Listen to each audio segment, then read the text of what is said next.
Pleased to have back here on the Rich Eisen Show, Bob Costas. How are you, Bob? I'm good, Rich. Let me get this straight. Yes. The winner of this contest doesn't just get to go to the Super Bowl and stay in a 4 or even 5-star hotel nearby. He or she gets to wake up in the stadium? Yes. They sleep in a cot in the locker room? No. Deal? No, they get the suite. They turn a suite. They turn one of the suites into a place for you to live overnight. Very comfortable. And the people are fired up for it, Bob. Oh, no question about it. Maybe we should. Would you be willing to stop in if it was an NBC? Let's just put it this: if it was an NBC Super Bowl, would you just knock on the door and say hello? If it was an NBC Super Bowl, and I just had to walk down the corridor and knock on the door, and then sample their nachos and jumbo shrimp, and say hello and pose for some selfies. I would absolutely do that. Because you're a man of the Would people. I be willing to fly to Houston and leave the comfort of my own living room watching Joe Buck call the games? Yes. I think it is Fox's It is year, that. is it not? Yes, it is. I'm not so sure that I'd be willing to make that commitment. So let's make that distinction clear. Bob, let's just be completely honest here, okay? Yeah. You just want to be at home to watch the Lady Gaga halftime, Bob. I understand the way you work. It's true. It's true. You know that Lady Gaga's parents have, this is the sort of irrelevant information that you have to turn to during a blowout. Now, I'm not saying that this interview has turned into a blowout within 90 seconds, but nonetheless, Lady Gaga's parents have a little Italian restaurant on the West Side. Just a cozy little unpretentious place that they run on the West Side. That's fantastic. We'll have to go there. Bob Costas joining me here on the Rich Eisen Show. So I'm sure you're going to get your Odell Beckham stuff ready for Sunday Night Football. What do you make of this young man whose star, in a way, was made with that one-handed catch on NBC on that Sunday night? One of the most electric players in the league. That goes without saying. And I'm sure I heard the last segment before I came on. What you said is true, and everybody around him is telling him that he's got to rein those emotions in. Everyone is going to try to bait him. The word is out. You know, it's part of the scouting report on him, just as surely as how to cover him or how to limit him in some way. As talented as he is, part of the scouting report is that he can be baited, and he's just going to have to get past that. But as a larger thing, think back to the most extreme example, the Pittsburgh-Cincinnati playoff game last winter. But we see this in smaller chunks throughout the league, week in and week out, where unsportsmanlike conduct penalties affect the course of the game. We understand it's a physical game. We understand it's a passionate game. But you can't be a complete knucklehead about this all the time. You're costing your team competitive advantages, putting them at a disadvantage, whether it's through the kind of celebrations that you know by rule, whether you agree with the rule or not, are going to bring a penalty, or worse yet, at key moments in the game, not being able to hold your emotions in check and letting that, your personal thing, supersede your allegiance to the team, and you put all these other guys who are busting their tail at a disadvantage and the coaching staff that's worked all week just because you can't hold your emotions in check. And more than once, it's cost teams games. And as we were talking about, we're trying to recall in any sport, Bob, baseball, hoops, any sport, name it. It's just very difficult to find somebody who becomes a superstar at, say, age 21 and then retires at age 38, 39, 40 without having anything on or off the field ever. You can't even bring it up. Jeter was one that we thought of. Is there anyone that you could try and throw in there that it's never had an issue in that regard, just off the top of your head? Well, I can think of lots of them. Okay. They may have been involved in controversies because they took stands, but no one ever said a bad word about Arthur Ashe as a person or about Hank Aaron as a person.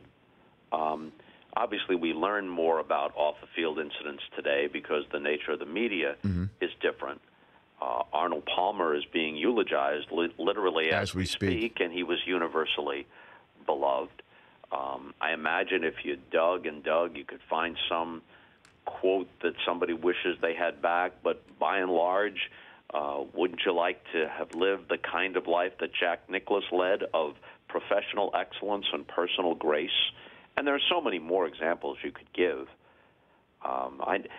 Jackie Robinson was as good a man as he was a ball player and a pioneering activist for social justice. So, I don't think the majority of athletes, past or present, have that checkered a life. We do, unfortunately, hear about too many, but I still think the majority are pretty good guys and women. Bob Costas joining me here on the Rich Eisen Show. Who's your favorite in the playoffs, Major League Baseball playoffs that starts today? Is it as simple as it's the Cubs' chance here, and now everybody's going to get nervous on the north side that they're favorites? Well, everyone's going to get nervous because the level of disappointment for the Cubs, should they be knocked out at any point, is going to be greater than any other team that made the postseason. But the Cubs aren't just the sentimental favorite, they're the logical favorite. They really are the best team in baseball, and they have been all year long, and this isn't a lightning in the bottle situation. Theo Epstein and Joe Madden have put together a terrific team that's going to be a contender for a long time, so get used to it. But the really treacherous round is the first round because it's best of 5. And not only is it best of 5, it's further distorted from what baseball normally is because within 5 games, if it goes 5, you have 2 off days. And so the depth of the pitching staff, the starting pitching that the Cubs have, where their 4th and 5th starter might be the second best starter on most teams, that depth doesn't come into play quite as much. Now, if Syndergaard and the Mets win tomorrow night, because DeGrom is hurt and Matz is hurt and Harvey is hurt, they don't have a true number 2 to go to. But if Bumgarner prevails, well, then the Cubs are looking at Johnny Cueto in Game 1 on Friday. And let's say you lose Game 1. Mm-hmm. Now you've got to win 3 out of 4 against a team that's good enough, whatever that team is, that's been good enough to make the playoffs. And if it's the Giants, it's a team that's been good enough to recently win 3 World Series and has Bumgarner waiting to pitch Game 3 at AT&T, and you got to win 3 out of 4 if Cueto beats you in 1 game. And 1 baseball game is different from 1 football game or 1 basketball game. Even the worst team is going to win 60, and even the best team is going to lose roughly 60. So that first round, that best out of 5, is really treacherous. Before I let you go, Bob, that moment that Chris Collinsworth described on Sunday Night Football with you and Al watching Vince Scully sign off together, paint that word picture for me, Bob, and what was that like? Well, Al had his sling box up in the booth. Yes. As you know, I'm not the world's most tech-savvy guy, so I turned to Al, and he had the game on, and we were watching, and it was in the late innings, and the timing was just right because we come on the air at 7 o'clock Eastern Time. We were in Pittsburgh, and the Dodgers came up in the top of the 9th. It wasn't a close game. I think the score was 7-1, so you knew the game was about to end, and it was about 6:10, 6:15, so we had just enough time, and Al's preparation was already done, and I didn't have to get down to the field for several more minutes, and the Dodgers went quietly in the top of the 9th, and we were watching, anxious to see what Vin would say in signing off, and it was so simple and yet so elegant and perfect. He said almost nothing.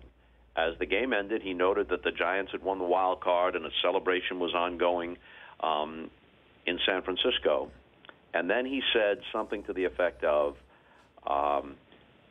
I have said enough goodbyes for a lifetime, and so just one last time, I wish you all a very pleasant good evening. And then they dipped to black for just a moment, and then there was a very short piece, maybe 90 seconds, that he narrated that took him from the day 80 years prior to the day that he became an 8-year-old baseball fan of the then New York Giants, and kind of in a brief overview touched upon his career. And then they came back to him in the booth, and again, it was very brief. Maybe it was a minute. And he'd simply thanked people, and while it was touching, he didn't choke up. And he ended by saying, when winter turns back to spring, rest assured that once again it will be time for Dodger baseball, which was one of his signature phrases. But the poignant implication is, for the first time ever in Los Angeles, Dodger baseball without me, it will be time for Dodger baseball. And so for this last time, I wish you all a very pleasant good evening, wherever you may be. and that was how it ended. Al Michaels is a pretty darn good broadcaster. Mm-hmm. You make the list of the greatest sportscasters who have ever lived, you're not going to use up many fingers before you get to Al Michaels. He's pretty darn good, and I've been around too. And both of us we looked at each other and we said, yeah, that's what the craft is about. That's as close to perfection as you're going to get. And I think we both also realized that no one else, no matter how good, will ever have the circumstances that Vin had. Dick Enberg is one of the greatest broadcasters ever. In the 70s, 80s, and part of the 90s, if there was a decathlon of sports broadcasting play-by-play, he probably would have won it. He was so good at so many different sports across the spectrum. But there's a difference between a national broadcaster, no matter how good, and the local broadcaster, and the bond that local broadcaster, especially in baseball, day in, day out, generational connections, the bond that local broadcaster has with his audience. And in this case, you're talking about 67 years, and from 1958 on in one city. No matter how good a broadcaster is, that person can never match the combination of Vin Scully's skill and the eras that he spans and the circumstances that surround his career. So we knew we were looking at something that was not once in a generation, not once in a lifetime, but once in forever. Bob, that was awesome. Thanks for recounting that for me and the listeners and viewers of this program. We'll have you back on shortly. Thank you, Rich. Look forward to seeing you and Susie for dinner sometime soon. Likewise. Okay. You bet, Bob. That's Bob Costas right here on The Rich Eisen Show. The Rich Eisen Show, weekdays at noon Eastern on Audience.